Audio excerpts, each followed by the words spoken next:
ए सासू बोला जानी बोली हम झार के चलावे। सासू बोला जानी बोली हम झार के चल। ज्यादा बोला बूता झोटा वाला सार के मारा। अब ज्यादा बोला बूता झोटा वाला सार के मार। 10 लाख पापा हमर देले बाड़े काएस। 10 लाख पापा हमर देले बाड़े का। से ही से ससुरावा में करतानी आए। से ही से ससुरावा में करतानी आए।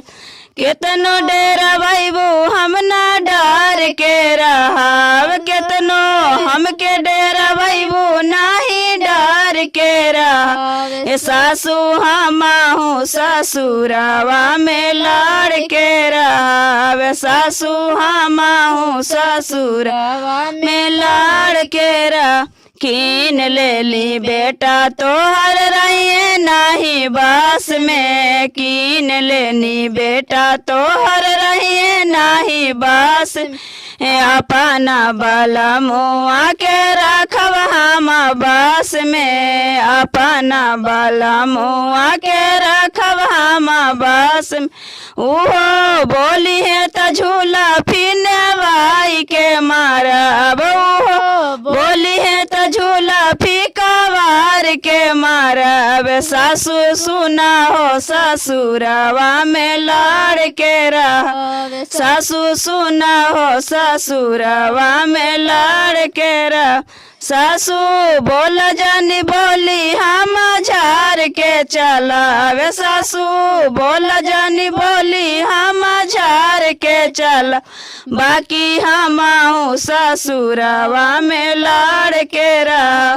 बाकी हम ससुरावा में लड़ के खाड़ मोर सजना हो। हमर बेच के गहना भोटावा में खाड़ मोर सजना हो।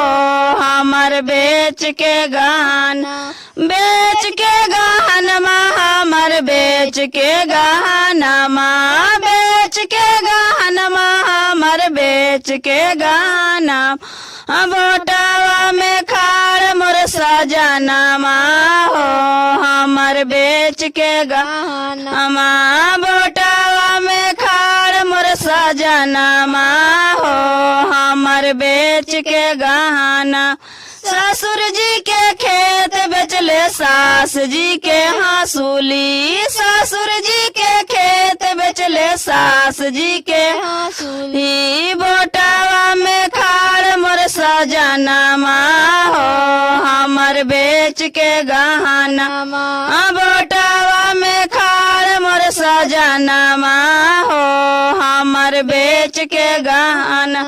गाँव घर घूमी घूमी पार्टी देले पूरी। गाँव घर घूमी घूमी पार्टी देले पूरी। बोटावा में खाड़ मोर सजनमा हो। हमर बेच के गहना बोटावा में खाड़ मोर सजनमा हो।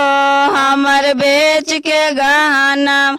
भासुर जी के खेत बेचले गोतानी के सिकड़ी। भासुर जी के खेत बेचले गोतानी के सिकड़ी। घूमी घूमी पार्टी देले गाँव घर पूरी। घूमी घूमी पार्टी देले गाँव घर पूरी। बोटावा में खाड़ मोर सजनमा हो।